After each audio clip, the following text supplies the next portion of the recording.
Family businesses make up a quarter of the British economy, turning over more than £1 trillion a year. But 1,000 small firms are going bust every single month. Sorry. For God's sake, do something. For family firms, it's not just profits, but relationships on the line. This family business has actually ruined our family. You know, I can't imagine how you feel about it because I feel sick. I don't know if it's ever going to get better. You must see some hope. Otherwise, let's not bother with this, no. I'm Polizzi. I grew up in a family business that expanded from one small cafe to become an empire worth billions. Now I'm trying to bring 6 family firms back from the brink. He's just used to getting his own way, and I'm used to getting mine. This week, a family that's spinning out of control. We're going to have to call it a day. Need my help to start making some serious dough. It's also worthy. It's also bloody flour, isn't it? Just forget about the windmill. Think about the things that are working. Well, we're going to go bankrupt. If the site turns into a tea room, I don't want to work here. Before their windmill dream is ground to dust. I feel a bit like everything we've done there has been wrong. This isn't your life. This isn't your family. This isn't your home. Just stop behaving as if it is.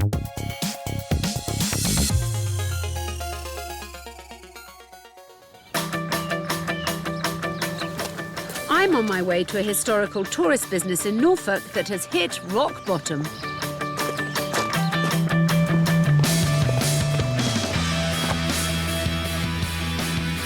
Three years ago, Mark and Lindsay Abel sold their house and sank their life savings into a dream: to run Denver Mill, Norfolk's last working windmill.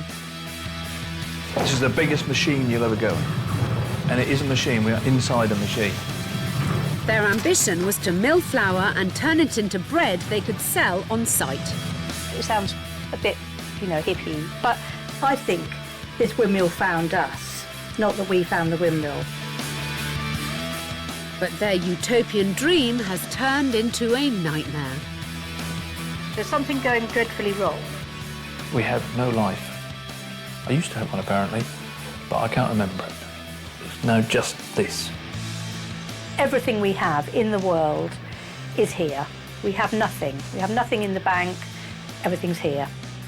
Despite not paying themselves a wage, Mark and Lindsay's future now hangs by a thread. If we fail to make a living here, this will go. And when it's gone, that's the end of it. And just when it seemed it couldn't get any worse, disaster struck. There was just bits of sail and things just falling, and we just looked up and we both just shook our heads and said, well, that's it, you know. That's the end of the business, you know, the end of everything. Nothing would be here if the mill wasn't here. The tea shop couldn't survive on its own, the shop couldn't survive on its own. It's all part of the same thing. It is like a loss of something. The unique selling point of Denver Mill has always been that it was Norfolk's last working windmill.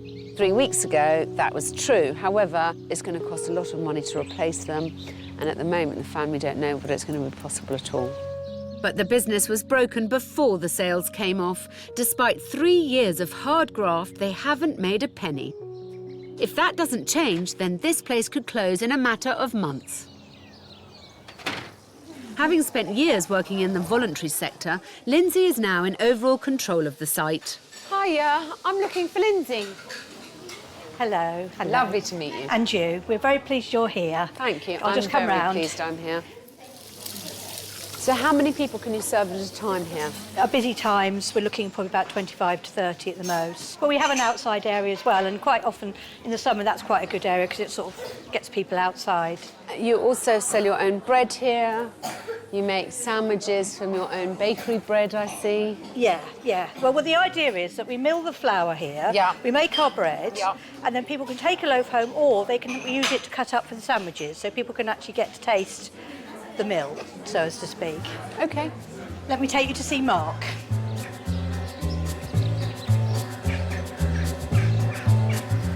Lindsay's husband, Mark, has a background in mechanical engineering, but now spends all his time milling flour. Hello. Mark, this is Alex. Hello. What are you up to in here? This has been referred to as my other woman because I spend too much time I with thought her. the other woman was the engine round the back. Yes. Oh, I see. You've got 2 other women. I have. With the main mill out of action, Mark has only 2 small motorised mills on which to pursue his love affair with flour. How do you know about all this stuff? As far as the engineering side goes, I've worked with this sort of equipment all my life. Yeah. As far as the milling side goes, through trial and error, inspiration and sheer raw skill. Not to puff yourself up. Well, no. OK, so this is your arena and obviously your passion. You have that slightly crazed look of a man who's in his element. But I'm here to try and make sure that your business makes more money. So what we need to quickly identify is which bit of this business, of the varied aspects of this business, should we concentrate on? That's where hopefully your objectivity will be able to identify which streams they are. Does that mean you're not sure? Charming as they are, Mark and Lindsay don't strike me as natural entrepreneurs. Let's go. So I'm allowed to go and have a look about, Yes, yes, help yourself. Yeah. And then I'll come back, because I obviously want to ask you lots of questions about money. Oh, dear. You are the person to ask about that, are you not? Well, I believe you're the managing director. Oh, absolutely. Good, fantastic. My first stop, the windmill itself, that the family charge a couple of quid to enter. Quite interesting, if you're interested in that kind of thing.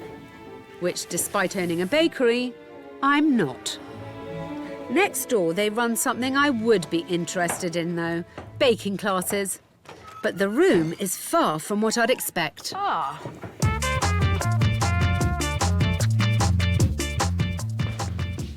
I'm not entirely sure why there's a bicycle or a scooter in here. And I definitely don't think there's anything witty or amusing about that. Worse still, it's grubby. Why would you do that? Why would you have someone see that you keep your stuff like this? I hate the whole disordered aspect. I can already tell this isn't a professional outfit. The on-site gift shop takes the chaotic approach to a new extreme.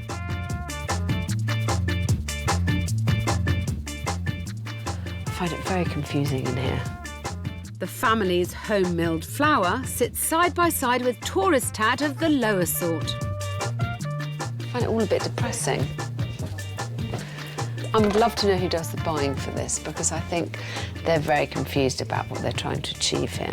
Really unattractive and generic notelets and name stuff, which honestly, I don't think has any place here. These cheap toys retail for peanuts and the markup is tiny, but they're filling up almost all of the shelf space. Rural food businesses all over Britain are making money because the customers are prepared to pay a premium for locally sourced goods. All this plastic is just bad business. Monogram cufflinks next to clotted cream fudge. How is that a good sales technique? One person who should know how things are run is daughter Sally, who came to the mill a year ago to develop the business, but has caught the milling bug from her dad. What's your gut feeling about what's wrong with it here? What needs to be improved more than anything else? Finance-wise, I feel like we're not looking to make large amounts of profit here. I don't think that it's going to be very easy to make large amounts of profit, or that's not been the plan. It means that we're looking at smaller figures, and at the moment, because people aren't controlling the books closely enough, it's very easy just to fritter these little bits. When you're only looking for a small sum of money in the first place, it's very easy for it just to But disappear. why do you think it wasn't going to make lots of money? I suppose because that's what Mum and Dad told me, to be honest. I suppose because when they came in, their business plan didn't involve making a large amount of money. No, it probably didn't involve spending all their money. No, it certainly didn't. Do you have any handle at all on where you're making money in this business and where you're losing it? Not effectively, no. Spoons and cutlery, just help yourself to there, Frank. On paper, the only bit of the business showing any potential is the tea room, run by Sally's boyfriend, Duncan. What do you think you're doing right here?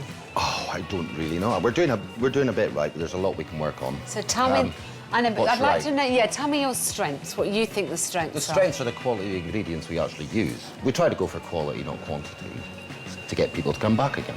Do you know how much you spent? I mean, do you know how much a cake takes to produce and what you then cost We it have our out for? costings, yeah. We have costings. Costings are all done upstairs. So you're pretty confident about your costings? That's what I wouldn't say asking. I'm confident. I would say they could probably be done better. Yeah. But whether it's by me or somebody else, I don't know. Sorry, don't let me stop you serving this lady. Even if Duncan runs the tea room well, he'll always struggle if he doesn't get more involved in the books. Thank you very much.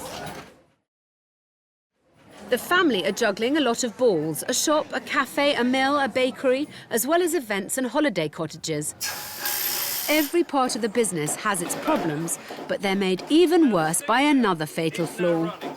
Biggest thing, as far as I can see, the elephant in the room that everyone knows is there and no one is discussing, is the fact that no one seems to know what's making the money, where the money's being spent on, whether the profit margins are right on every item they sell, why they're not making more of a profit. There has to be an answer buried deep in those figures somewhere, and I just need to find someone to lead me to the answer.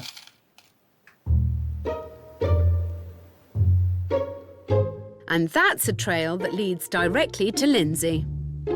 I've got tea room sales, tea room purchases there, which would seem to suggest that you've made 40, more or less 40 grand. But then here I've got a different price on tea room purchases. Well, that is peculiar. And then if you include the wages, then that shows that the tea room over the course of a whole year didn't actually make you a penny. No, it doesn't actually surprise me. Doesn't it? No, it doesn't. How is the pricing worked out in the tea shop? The pricing, So let me see, purchases. yeah, again, I'm afraid I don't understand those at all. I don't know whether they take it all as a game. I think they won't find it a game when they are walking away from there with £100,000 less of their own money and nothing to show for it. I think that will be pretty depressing, actually. Hello, love. Hello. You got out. I did, yeah. In one bit? I did, yeah. And? It was quite tough. Yeah? It was quite tough. I do feel a bit, ooh, now. I just want to burst into tears and have a little I cry. can see. All right. I stick my head in the sand about the figures because I think that if I know them and realise what a mess we're in, then we'll have to get out. You know, we've put a lot into this place, and the thought of finding out that it's not sustainable is a scary thing. We may have to say, well, that's it, you know, we're going to have to call it a day. After a difficult evening, I've called the family together. Their ethics are getting in the way of their existence. If the Abels are going to find a way out of this mess, it's their heads and not their hearts they need to start following. The first thing I have to draw your attention to is that however worthy and however admirable your ethos is, what it's meant is that you're living very hand to mouth, which is not a comfortable situation. No. It isn't enough just goodwill and love and effort and hours put in. You need to be professional about this stuff. What I want you to understand is that there is something very admirable about doing something well and making money out of it. And I am going to challenge you to do lots of things differently. Let's work from the black and white, from the facts and figures.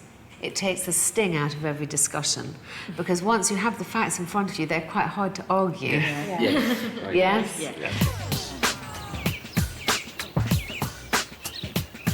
There's a lot to do, but first I need to take this family back to basics to see if they know which bit of the business is actually making any money.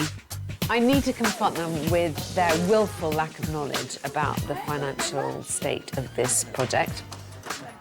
I want to do that in a very immediate way, one that will have an impact visually and that will hopefully shock them into changing their ways. What we have here is 10 bags of flour, each representing 10% of turnover. I would like you to put bags into each segment to represent the percentage of the overall turnover. Okay. Okay? We've got to have at least one bag in every section. Right, so we put one in each section then. That one wants to go in the middle. Right. Right, we've got to put a load more in cafe. Put at least 2 more in there. And that one's got to go in the mill as well, I'd have said. Because that shouldn't be there.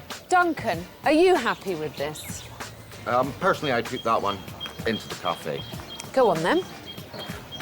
I'm reasonably happy with that. You're reasonably happy. Yeah. What would you change? Because reasonably happy isn't enough. I think. Yes. 1, 2, 4.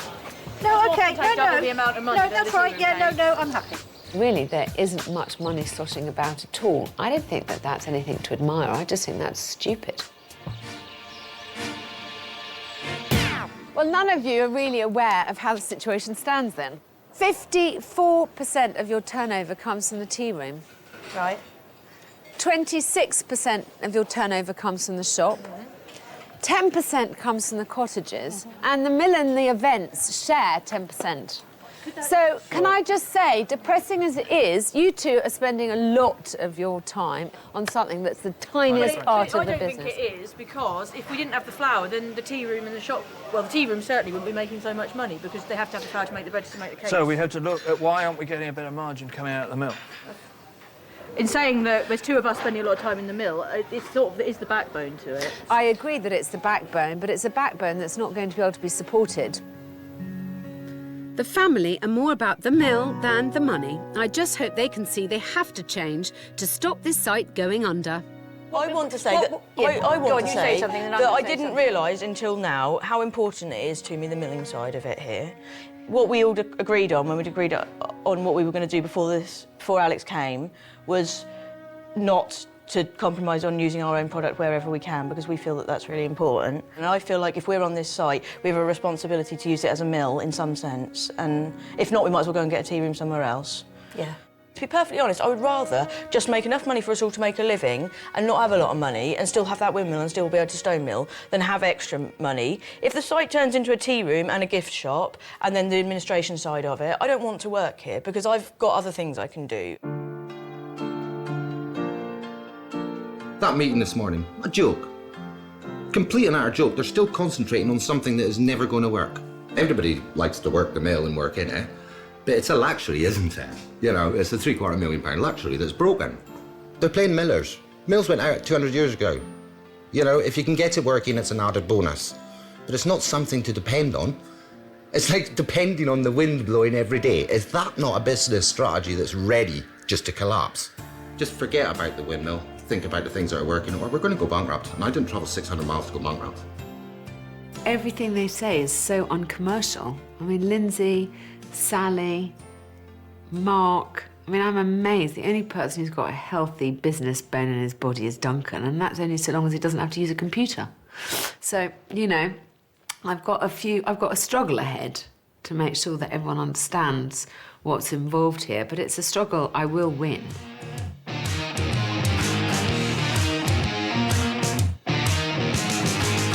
And the financials couldn't be any clearer. Although their hearts are in the mill, the bread and butter of this business isn't in the flour. This is a difficult message that I've got to give the family. You know, they think they're achieving a very high standard, but the very high standard they're achieving is in one solitary aspect of the business. As they keep going on about it, it's in the flour. And that is really all they've been focused on. I've got to get them to see the rest of the business and what it means to them for it all to be a success. So what I want you to now think about is the unthinkable, right? And I'm going to say it blankly. How important is the milling of flour? Extremely. For what? For your vision of yourself? Or the success of the business? The vision of ourselves. But people come because a lot of our customers come because they have the quality of our flour, which we don't have at the moment, but because of the quality of our flour. Well, and you still have customers coming, and people would still eat in the cafe and the coffee shop because you're doing something very good here. I'm afraid your sense of self-worth is so wrapped up in the flour milling thing that I think you are really ignoring, at your peril, What is the bit of the business that makes money? The cafe. But I don't think that if we didn't have our flour, which we use in our products, our bread and our cakes, which is one of the things that makes them so nice, I don't think we'd necessarily... If we were selling the same thing as everybody else around in the area, then maybe people... Darling, do you honestly think that if you go to Hayworth's or Marriages or, you know, I mean, there are lots of other... Norfolk is... Flour doesn't taste the same, though, if you... No, it doesn't. Of course it doesn't. But a lot of it is in the skill of the baker. No. You see, I think that I don't think that's right, because obviously the flavour of stone ground flour is very different from the flavour of roller milled flour. Sweetheart, I have a bakery. I know you do. I know exactly. So I'm saying I think what I know, darling. But you know, you have to start thinking commercially. You have a very tough decision here. You have no money in the bank. You have a bit of the business that's working. You're managing to do a little bit of milling in the setup that you've got now. But is it enough to be the raison d'etre of this business? This isn't your life. This isn't your family. This isn't your home. Just stop behaving as if it is. This is a business, guys. You've got to make it work so that you have money to feed and clothe and shelter yourselves. I would like to do something with the branding. I would like to do something with the marketing. But I can't even start that until you decide what you are. Running a family business should be a pleasure. It has become a chore, and that ain't great. Can I give you words of advice from my grandfather, which I live my life by?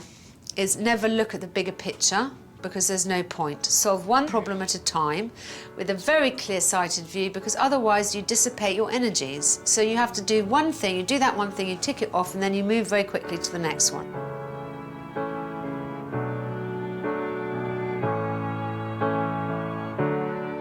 I suddenly realised that what I have felt over this mill is almost like bereavement, and I've refused to acknowledge it.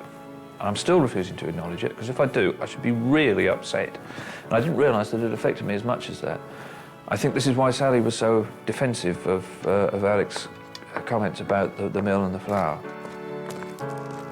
At the end of the day, if Denver Mill is going to survive, they just have to be more commercially minded. They have to be more focused. They have to concentrate. They all have to be pulling in the same direction, and they have to start now.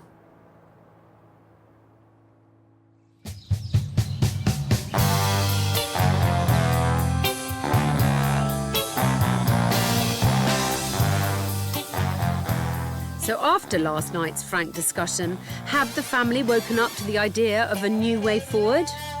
I think it would be a terrible shame just to scrap everything and make us just a tea room or a cafe. But having said that, of course we need to make some money somehow. So I think the feeling I have is that we've somehow got to get the rest of it running well enough to support us being able to mill here, because I think it's really important that that happens on this site.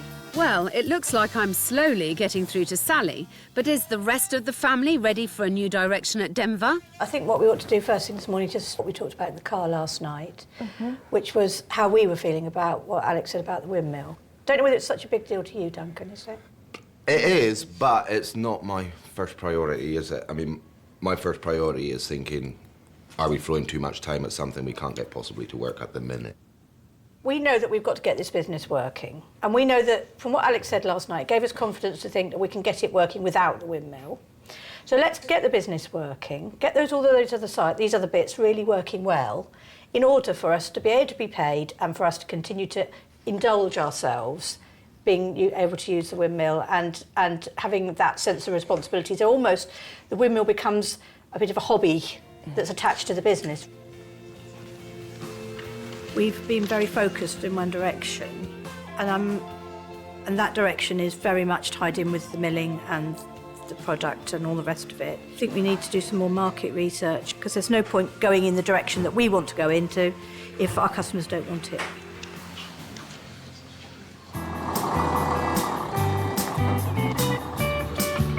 Very good afternoon to you all. Thank you so much for coming to help me with some market research. It looks like the family are coming round to my way of thinking. And if it's feedback they want, then I'm very happy to oblige. How are you set up for a coachload of people? Oh, my goodness. How's Duncan? Duncan! Duncan? Yes. Can you handle a coachload of people at the moment? Bring it on, no bother. Bring it on! Be as detailed as you can. Please don't worry about hurting anyone's feelings. It's anonymous, so it doesn't matter. Is there any change you make? The menu, would you make any change? How the pricing is? That kind of stuff really interests me. Do they sell their own gel? There was a few little bits out there. Yeah, they do. That's what I would focus on. I'm hoping that this sample focus group can help me understand what are Denver Mill trying to achieve. Is it more important for them to be milling flour that they use in their own bakery? Are they trying to be a very well-established and popular cafe? Can I give you questionnaires? I want to know what people like here, so I can help the family decide which way to push their business. The more information you can give me, the better. This quick straw poll showed that customers like the food and the Mill products once they found them. I know that when people come to stay with me, they like to look for locally produced things and locally made things. Right.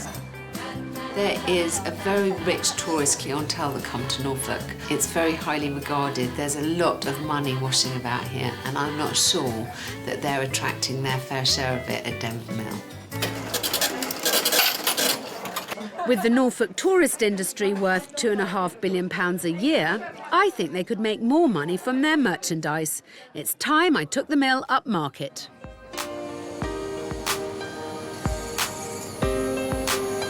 Foreman & Son, a century-old family smokehouse, developed a luxury hamper range 10 years ago and haven't looked back since.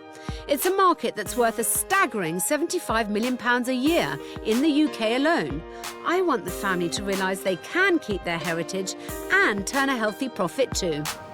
First of all, why are hampers a good idea? We're very much a fresh food company, and that's the sort of heritage of our family business. Lots of people would buy a packet of smoked salmon from us, or they'll buy some cheese, or they'll buy some fresh meat. They'll buy something for their dinner party, but they wouldn't necessarily come to us for gifts. Okay, so hampers obviously gives you an extra element that you can supply to people, particularly at Christmas time, but throughout the year as well, where they're looking for a gift offering, something that's ready-made. They don't have to think about it too much. They can just buy it off the shelf or out of a catalogue, and it's all there complete. The key to all this, I would suggest, is sourcing stuff that people cannot find so easily independently. So find stuff that you just couldn't go to the supermarket and just pick off the shelf, because any idiot can do that for themselves. What you're trying to do is offer a very indulgent gift experience. You've bought us one of your jam baskets. It's just some local pickles actually in this one. I don't think presentation is necessarily one of their skills, and I think it's something that they all have to work on. If you're going to do a hamper, you have to do it bloody well. Otherwise, just don't bother. The hamper challenge. We've got a whole load of your products on that table over there. So I just want to see what you think makes a good hamper out of your products. I know what I'm doing. We've got a crate there and it's getting 12 bottles of beer in it, and that's it. That's a man's hamper. Last year, Foreman & Son sold 10,000 hampers. I'd love to see the mill selling their own hampers on their site and wholesaling them around Norfolk before I leave in just over a month's time. I'm interested in seeing what they think goes together, whether they have an effective theme going in a hamper, whether they can explain that theme to me, whether they've thought about the cost of the goods that they're putting in and what kind of markup they can put on it. I need them to prove they can think commercially. Contents, £25 box, don't know the price of. Got to roll my sleeves up, it's no good. Typically, they're being very random. Toast and honey, beer and clotted cream, there you go. Apart from Sally, who unusually is very focused on what customers might be willing to pay for. I was trying to do something different and do a more of a hamper just with our baking products. We've only got a sort of strange selection of baking stuff with us, so I've kind of tried to make it representative. If I got given that on Christmas morning, I'd pay for it, and I'd eat and drink a lot. Let's have a look then. I think this is a bit confused as an idea. I think this basically tells you what Duncan just said. This is what he would like for breakfast, and it just looks like it's all the things I like just thrown in a tray, and that's it. Okay. What do you think? Have you costed this out in your head? No. OK, because I think that's also quite important. Remember, the whole, you know, let's not mince words here. One does things to make money. Absolutely. You next, darling. What was the thinking behind yours? Mine was an attempt to find our most premium products that we have in our shop. That isn't luxury food. No, it's not. And I don't... It's in a luxury box, and it's that's not luxury exactly food. Stuff they built their business on is what they should be showcasing, isn't it? And that is not... That's not it.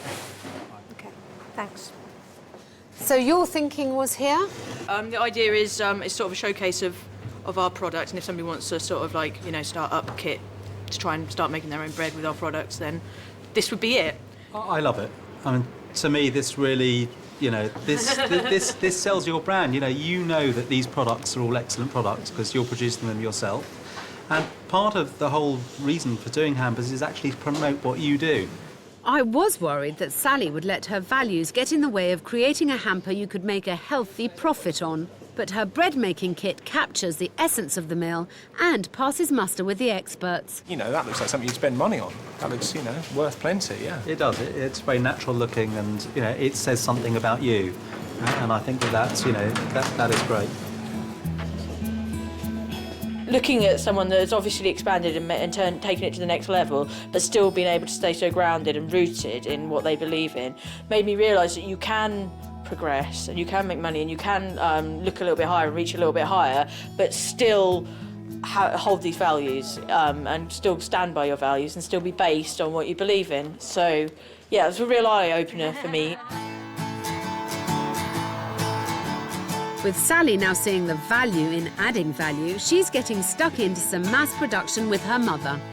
And we need to collect together tea, coffee. By creating hampers, they can expect to make 25% more money than they would if they sold the products separately.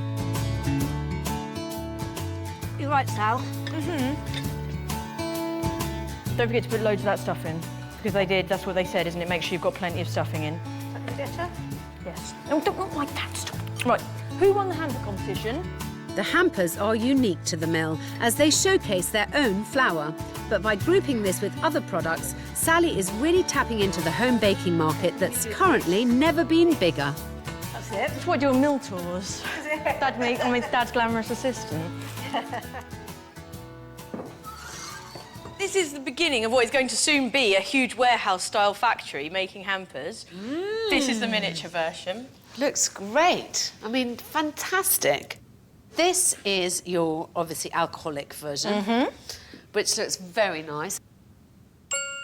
As well as selling in their own shop, I think these hampers could be sold in bulk to big food outlets all over the county, making the mill much less reliant on passing trade. I really want us to take some of these hampers to find out if anyone would be interested in stocking them in the future. Also, once we've got the costings and we work out what kind of margins we're making on them, if someone does say they want wholesale, you give them a discount. I've managed to line up 2 meetings with Norfolk retailers that specialise in high-quality local produce, perfect for the mill. Now the family have to convince them to buy. I've never really seen Lindsay, Sally and Duncan having to sell their product, and it's quite important that I see them in the field, as it were. Hopefully, I'll see them very confident. I know they have full faith in their product. Fingers crossed they've heeded my advice and thought seriously about their pricing. We did 2 sorts, OK? We did this one in a basket and we did this one in a crate. Yeah. So what would this retail to me at? This one, at the moment, we haven't got wholesale prices yet. I would just need to know what it was going to cost us to work out what I could reasonably retail it at. Or perhaps you might think about doing a sale or return. A lovely family, obviously trying really hard to push their product. They probably need to be a little bit more prepared when they come into a selling situation like just now. You know, they didn't know the price that they were going to sell the hamper at, which is obviously important to me because I obviously need to know how much I'm going to sell it for. The lack of prices means they can't close what might have been a deal.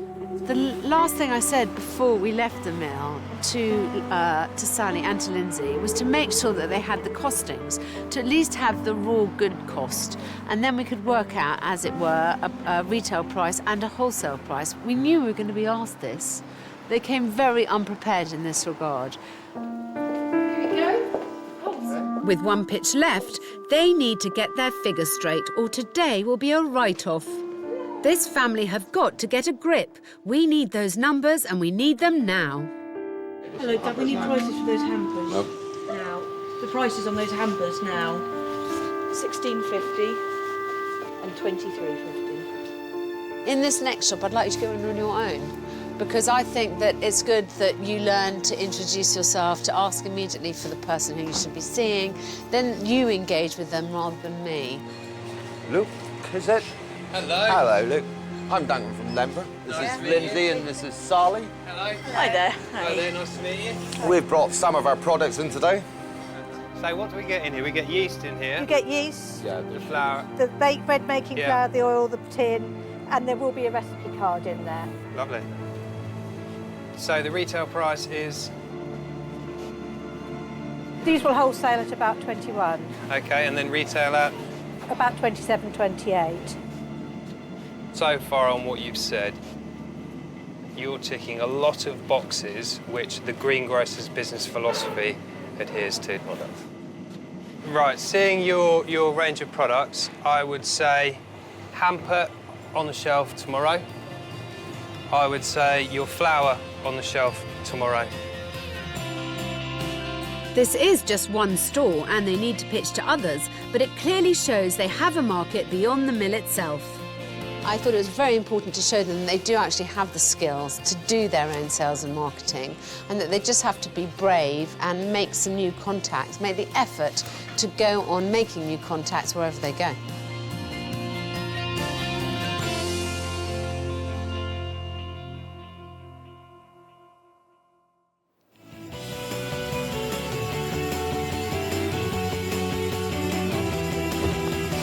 Having realised their product could look good on other people's shelves, Lindsay is finally making sense of her own shop.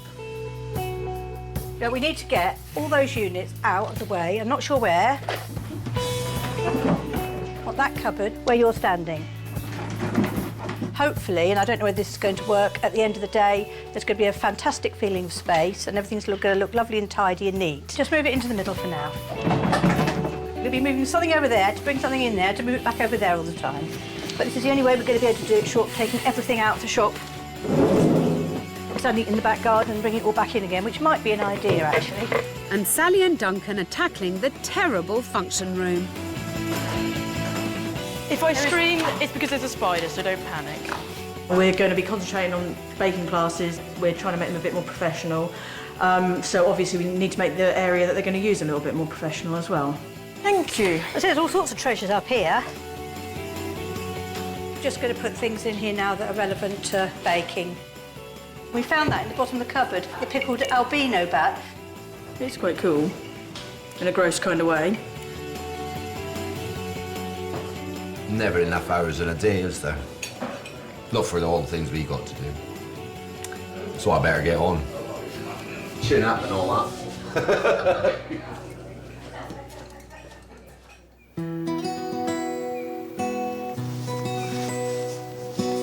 In just a few weeks' time, I want to help the Abels relaunch Denver Mill as a must-see destination, not just for fans of flour, but for foodies far and wide. So I'm back to see how well they've scrubbed up. Ha-ha! Ooh, very different. Oh, I like it. I love this. I mean, that looks amazing. All your produce. Instead of hiding behind cheap toys, the mill products take pride of place alongside the best of Norfolk food. It's exactly what I would hope a rural food shop would look like. I think that you're adding value to your goods by displaying them like this. Really looks fabulous.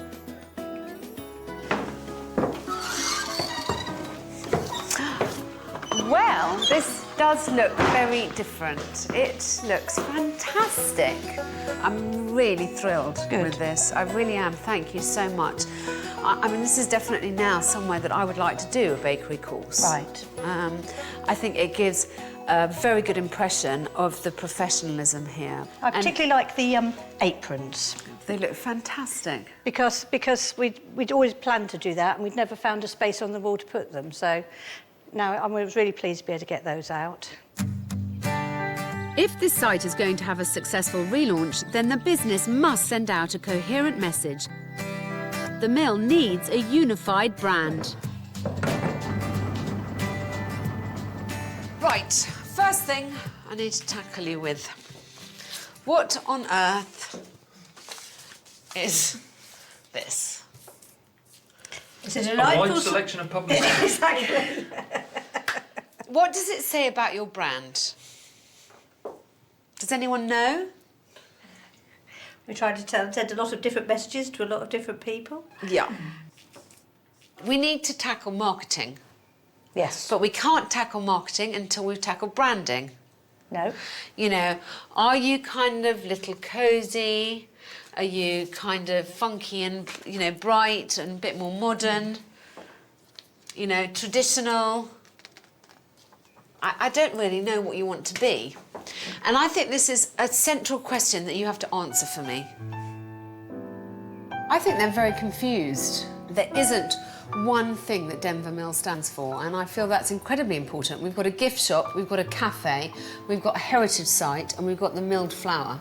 And all those things have to be marketed much more cohesively, much more powerfully, so that people know what they're getting when they come to Denver Mill. Sally, Duncan. Yeah? Yep.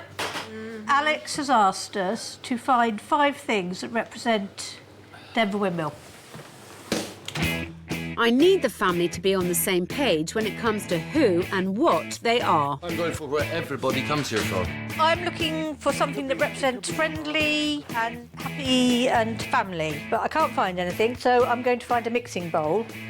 The aim of this exercise is to get the family to focus on the values they feel lie at the heart of this business, because tomorrow I want them to decide on a brand image once and for all. I bought the bowl because of the baking courses. I think people come here for the bread, they come here for the flavour, so that's one of mine. I brought a sheaf of wheat, and it's Magister, which is our main wheat that we use, so that's kind of good. Spelt as it comes off the field, 10,000 years old. There's clearly a shared passion for the plough-to-plate ethos of this business, home-milled wheat turned into great bread. Agreeing a clear vision together will make deciding on branding a lot easier. Oh, come on, I'll be good, aren't we? Oh, look at that, I'm quite pleased with that. I'm very pleased with it. So are we all agreed? Yeah. Yeah. Yep. Cool. That'll be that then. With a new day comes a new direction for the image of Denver Mill. And to help the family, I'm introducing them to David Revel, who has created brand identities for heritage sites like the Roman walls at Chester. He's been working on a selection of logos for the mill. We've come up with 3 different looks and feels for you. The first one is our classic. And we were thinking the National Trust, we're thinking English heritage, we're thinking those sort of things. Then there's a middle ground, which is a little bit more contemporary. It's a bit more real, it's a bit more authentic. And then there's another look and feel, which is about being a bit more artisan. The most important thing really is to identify, of these 3 points of view, what we're most comfortable with. So I must say, this is really exciting. These are like the dark arts, aren't they, that we mere mortals are not really sure of, but it's suddenly becoming very obvious. I'm amazed that I find all 3 have got tremendous appeal, which I didn't see I hadn't seen. She brought something out certainly for me straight away. I think this looks too classy for us. I don't think we're quite, as much as I like them, I think we're a bit more rough around the edges than that sort of, you know, this is fine dining, isn't it? Which is, we're not there. And I think this is a sort of image that, you know, you could use on a sack. You could print it, block print it. Yeah, you could. And I think that how it can be manifest is so much part of the brand as well. And it can be stickers, and you can be folding your flour bags down when putting the sticker on. Yes. It can work really well in packaging. For sure. Good. Well, we've definitely. It seems to me. I mean, not to preempt anybody, but you all seem to be more or less on the same, you know, page about that. And I think the main thing, which is very appealing, is that it has so many uses. I mean, that shape, that format is so easy to transfer onto. So, do we have a winner? I think it's got to be this one. Yep, that one. Yep. Duncan. Ready to derail the process. Good choice. Good. Honestly, I'm relieved that they came so quickly to a decision about a logo that they all agreed on. I wasn't going to let them leave this room until it had been hammered out. What I really wanted them to be aware of was this is, you know, once they'd left this room, the bridges are burnt. There is no turning back. And so they had to commit to it wholeheartedly. And actually, I think overall they did. The family know I want to relaunch this business in just a fortnight, but I haven't told them how. I'm ready to let them in on an idea I've been working on. We do only have a very short time together now, so I'm going to push you once more. I want you to put on a farmer's market. Okay. And we're going to try and put on an event that really showcases Denver Mill. I'll make sure that I do as much as I possibly can to make sure that the farmer's market goes in an absolute swing.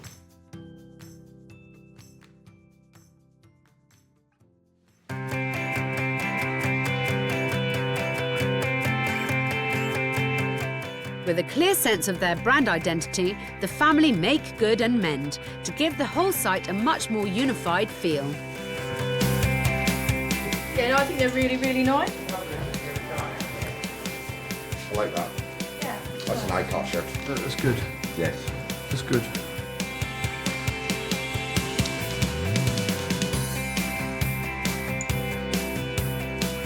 It goes with our characters. Do you know what worries me? It's the fact that it says 9 a.m, so we're going to all have to get up earlier now. Well, these are our new leaflets. And don't they look nice? I don't want to put them out in case the public take them. These are mine. We've put the prices up a little bit, not much, but 10p here and there. It might only be a small increase, but at least their prices are now based on fact, not fiction. They've gone up and we might make a little bit of profit on it now, which is what business is all about in my eyes.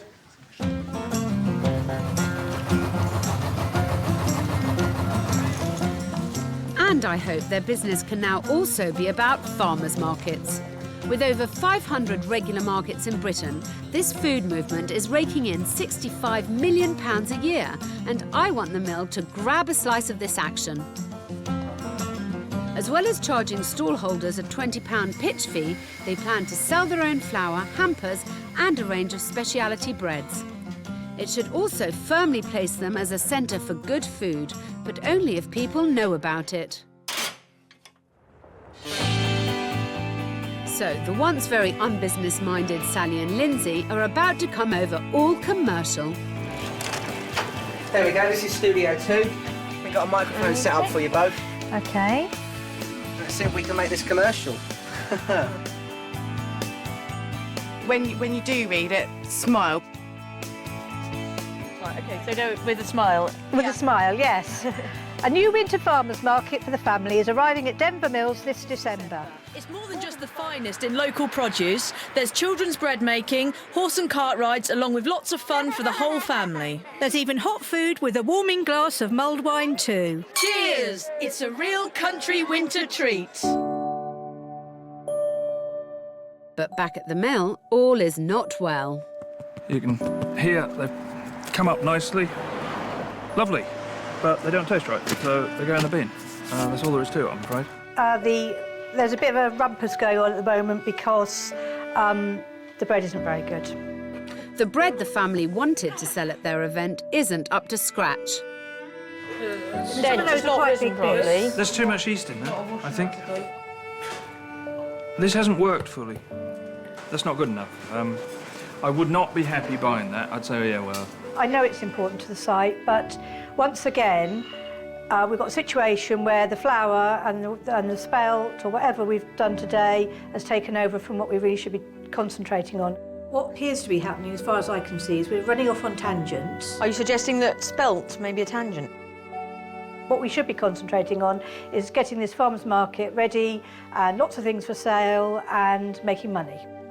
I know they're tired and tense, but I don't want them to slip into their bad old ways. Look, no, this is fair enough. I can't come with them tomorrow. This is another conversation about flaming flour. Anyway. That's fine, no, it's not anyway, It's very Mum. good, just... Because we're mentioning flour, we're talking about getting stocks for your shop. Right, It doesn't okay. matter. As long as we haven't got to spend all our time having discussions about flour. Mum, I'm sorry, it's part of my job. You're not having a discussion about flour. We're having a discussion about flour. Okay, right. That's fine, go. I won't have any. Well, you can if you like, but I'm just trying to work out what we're doing and then send Dad off to do it so we can get on with what we've got to do. Is that appropriate? I'm going to go home. I've had enough. Whatever happens, I need them to be ready for their relaunch. Frustration today has been about bread, the quality of the bread, the quality of the flour that's coming out. If we haven't got a good quality product, then we can't set ourselves up as a high quality site. We'll get there.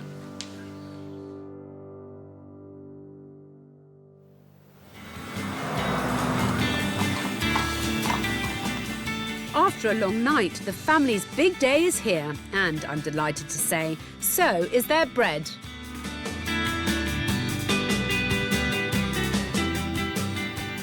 Look at this, it's fab. The first sign that there's been really significant change at Denver Mills.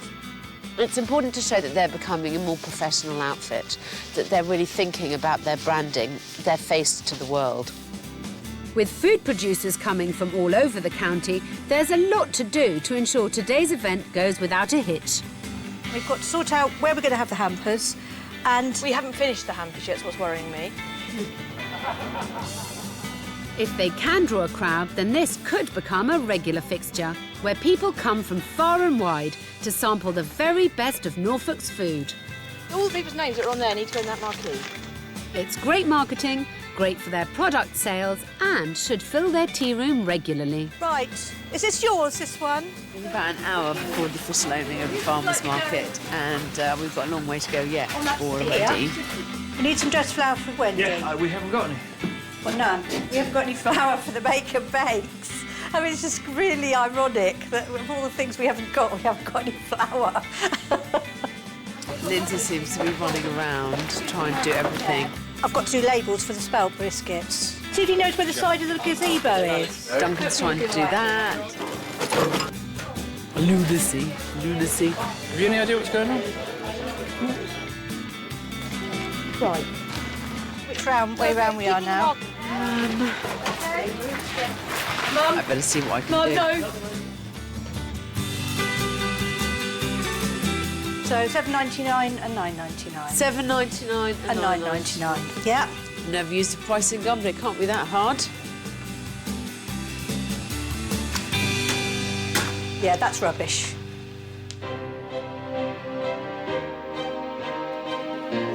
The family are hoping to take £1,500 today, which is a lot given they only made £7,000 profit last year. So seeing a crowd is encouraging. Smoke after bonfire night, that sort of taste. The variety of products is a real draw for adults. From fudge to chilies and coffee to cider. Whilst the kids are entertained with baking courses. Lots of little breadcrumbs, okay? And pony cart rides. My husband is a pork pie nut. Is he? Yes. So I'll have one of them. The site really feels like a hub for good food, but to make this a regular occurrence for the family, then it needs to have been profitable for their stallholders. How have you done? Very good. Yes? I think we have sold quite a lot. Good, so it's been worth coming? Yes. We've had a good afternoon, actually. Good. Which is very pleasing. It's been really nice. Nice setting here as well. I think the setting's quite magical, so definitely a worthwhile evening. Yeah, we do it again. I wanted to come and support Denver and really when they're trying to do something new and exciting, so we've all got to stick together, all us food producers. But what they offer their customers is actually sensationally good. And as long as they keep that up, I think they'll succeed in the long term. This event is only the start, but the family did manage to beat their £1,500 target tonight. And better still, they're no longer ashamed to say they've made money. Yeah, it is about profit, although it sounds like an awful thing. No, I say it sounds like an awful thing to say. I don't believe that anymore at all. I don't believe that it is an awful thing to say. Of course it's about making profit, because the business won't survive if you don't make profit. We've come a very long way in this last 2 months. We acknowledge now that we probably would have given up. None of us want that to happen. You've achieved a lot, I think. You've understood how important it is to combine every aspect of the business. I'm very happy with how there's such consistency of branding. I do think that that makes you look much more professional. And I think that's what you needed. I think, you know, you mustn't bury your head in the sand about the financial parts of the business. And I think if there's nothing else that I've reminded you, it's about the fact that, you know, successful businesses are built on the bricks and mortar of making sure that you make a profit on every item you sell. I mean, it's not rocket science, is it? You've got, you know, you've really come a long way, and I'm not trying to pretend that it's all going to be plain sailing from here on in, you know. But I do hope that I've kind of energised you and given you hope for the future. I'm completely powered up about it. I know, you're very bullish, darling. Yeah, I'm completely powered out about it. I mean, the boost that you've actually given me personally, for speaking for myself, is massive. For whatever job you do, the people that are paying your wages, they're always your boss. But I think maybe over the last few weeks, they're not so much as my boss as we're a unit trying to do something. I think we've got a much better chance now than we certainly had before Alex came. And I'm looking forward to putting some of the things into practice that she's taught us. We have got a very positive future. We've got a lot of hard work to do, and this is never going to be easy. It's always going to be hard work on a job like this. But whilst we find it rewarding and satisfying, and whilst the public want to come here, they want to buy and eat our products, I can't think of a much better life, really.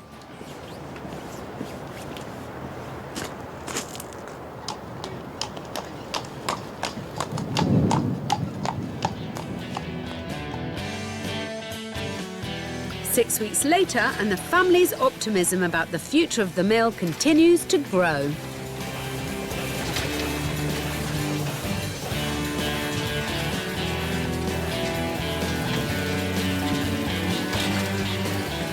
If this can produce enough to pay the people who work here enough to live and enjoy doing it, what more can you ask for? It was a feeling that we weren't alone anymore, the feeling that there was Alex who was interested in our business and who was giving us support, and that was been tremendously useful, having that support. I think that taking me out of the windmill and putting me back behind my desk means that I've started to use some of my development skills, and I don't think that I'll forget that now. And that's started to make a difference. There are more farmers' markets scheduled and a new website to sell hampers nationwide. With regards to my place in the family and the actual family business, I have definitely got more of a voice, and yeah, they listen to me a bit more and they ask my opinions. I think we've all really benefited. I think Duncan's felt now that he's in a better position to step in and have his voice heard. Well, they've got to, since I asked Sally to marry me and she said yes. How pleased we are that Alex turned up can best be summarised by a simple fact that I think if she hadn't, we wouldn't still be here. I think it's that simple. I still believe that Denver Mills should still be here at the end of this century, which is what this whole idea was always about.